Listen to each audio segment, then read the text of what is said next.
Some people worry about the gods, that the gods will cause you misfortunes, that the gods have a Hades or a hell or an afterlife where people will be tortured and have bad things done to them. Marcus adopts exactly the same position that Socrates did.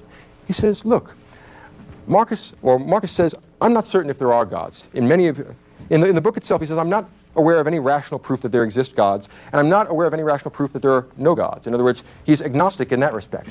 But he takes a position rather like that of Blaise Pascal, and he says, let's think about what the implications are if God exists, and let's think about what the implications are if he doesn't exist, and let's see if we can find one way of acting that'll satisfy both contingencies. Logical guy. And he says, well, if the gods don't exist and the world is just atoms and the void, if you think back to Professor Staloff's lecture about early primitive physical theories, well, we have atoms and the void, homogeneous stuff called matter, and then the space that it moves around in.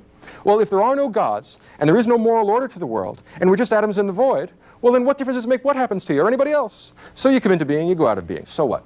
You get healthy, you get sick. So what? There's nothing to get excited about because, well, it's just atoms in the void. Don't be afraid of it. It is what it is. There's nothing to be afraid of. You could say that Roman Stoicism is a way of telling people there's nothing to be afraid of. Nothing can happen to you in nature that is not a part of nature. And nature contains nothing fearful for the rational soul.